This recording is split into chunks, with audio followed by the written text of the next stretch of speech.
Continuación y la gran Paola del Carpio ya me acompaña aquí en los estudios de Matinal. ¿Cómo estás, Paola? Buen día. Buenos días, Alicia. Sí, hoy día vamos a conversar sobre, bueno, no sé si has escuchado, las últimas semanas se ha estado hablando de que el sol peruano es el nuevo dólar en América Latina. Así es, una de las monedas más fuertes de la región sudamericana es el sol. ¿Esto es tan cierto? Realmente, Paola, explícanos.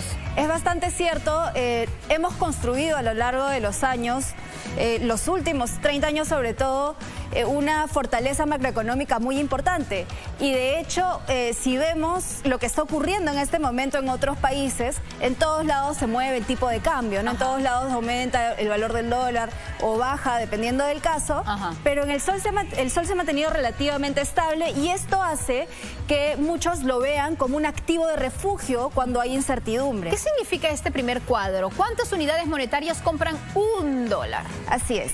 En este cuadro, algo bien interesante que vemos es cuánto ha cambiado el tipo de cambio de algunos países de la región en los últimos 22 años, ¿no? Desde el año 2001 hasta este año, el tipo de cambio, cuántos soles necesito para comprar un dólar, se ha aumentado 8% aproximadamente. Ahora está bordeando los 4, ¿no? Ahorita está en 3.80 más o menos, y algo interesante es, nosotros sabemos que está más o menos 3.80, se puede mover un poquito hacia arriba, un poquito hacia abajo, pero no esperamos grandes aumentos, o sea, no es que ni grandes caídas de una semana a otra. No ocurre eso por cómo se maneja nuestra política monetaria, ¿no? Pero veamos lo que ha ocurrido en otros países en los últimos 22 años.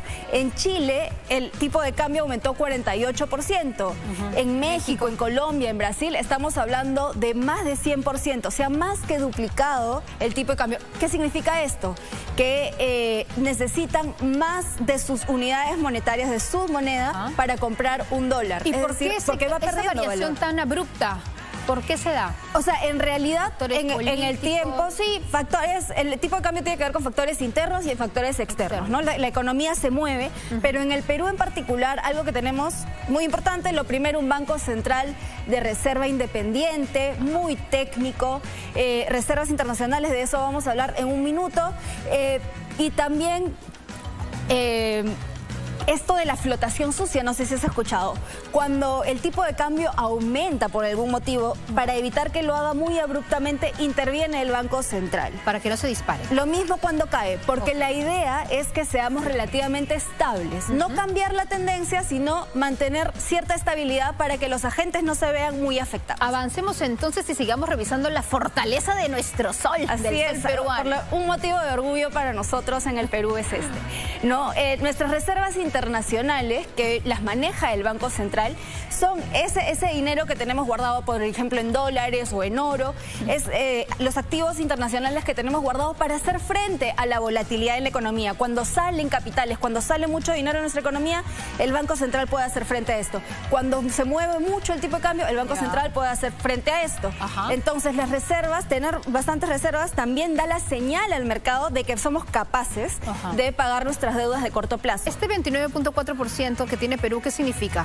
El 29.4% del PBI es el valor de nuestras reservas internacionales. Tenemos muchas reservas internacionales en comparación a nuestros vecinos. Pues, mira Argentina. Veamos el caso, por ejemplo, los casos más dramáticos son Argentina y Bolivia, que no alcanzan el 10%. Y claro, esto lo que hace es limitar la capacidad que ellos tienen para hacer frente a volatilidades del tipo de cambio o incluso en el valor de sus monedas. No sabemos que Argentina enfrenta una inflación altísima, claro, ¿no? Ahora, ¿qué beneficios trae la estabilidad del tipo de cambio? Lo que nos decías, que no sea un día pues está en 6, otro día regresa a 3. ¿Cuáles son los beneficios para que no sea tan volátil? Así es, el beneficio es que tiene cierta predictibilidad. Entonces, como yo no espero que la moneda se mueva demasiado, mañana puede subir un poco, puede bajar un poco, pero no un montón, puedo invertir con cierta tranquilidad. Puedo hacer comercio internacional con cierta tranquilidad. Exportadores ganan con un mayor tipo de cambio, importadores ganan con un menor tipo de cambio, pero a nadie le gusta la idea de que sea muy volátil. ¿No? Por tener cierta expectativa, ¿no? Y a todos nosotros nos importa porque el tipo de cambio finalmente impacta sobre el nivel de precios de nuestra economía. ¿Por qué? Porque nosotros cuando importamos pagamos con dólares, ¿no? Entonces, si esto es volátil, volátil, nuestros precios también son volátiles y eso no nos gusta. Claro, ¿no? entonces estabilidad en los precios, que lo que me permite entonces yo poder manejar un poco, ¿no?, mi economía, saber que más o menos esto es lo que voy a gastar al mes y al año. Así es, ¿no? Entonces el Banco Central de Reserva, teniendo un objetivo claro, siendo independiente y teniendo servidores públicos de elevadísima calidad, pues hace toda la diferencia de nuestro país hacia la región. Entonces sí es cierto que el sol peruano, porque ya no se llama nuevo sol, no, es el sol peruano, es una de las monedas más estables y más fuertes de Sudamérica. Sí, es totalmente cierto. Así que ese es un factor de orgullo para nosotros y es algo que no debemos perder, ¿no? Es algo que nos ha costado mucho trabajo lograr. Yo estoy segura de que si nos trasladáramos en el tiempo a los años 80 y le contáramos a alguien que el sol es el nuevo dólar latinoamericano, se reirían. Se reirían, ¿no? Pero lo cierto es que es cierto, ¿no? Y hay que quedarnos entonces tranquilos y saber manejar también nuestras economías. Muy bien. Muchísimas gracias, Paola. Gracias por acompañarnos y por traernos toda esta información. Pero escúchame, a mí me parece más que enriquecedor, permíteme, Paola, porque finalmente hemos hablado en otras semanas, Alicia, lo hemos hecho también con diferentes momentos de Facilito, que si la economía, que si la reactivación, que si la reinversión o no, y finalmente resulta enriquecedor conocer en macro cuál es el análisis mundial y esto además que sea visto por los empresarios de afuera y vengan a generar más empleo. Porque ustedes habrán visto que muchas veces cuando hay crisis la gente compra dólares porque se pone nerviosa. Y en otros países lo que ha ocurrido, por ejemplo en Bolivia, que en este momento tiene escasez de dólares, están comprando soles y eso es bastante interesante para nosotros. Muy bien, muy bien. Muchísimas gracias, Paola, por toda la información.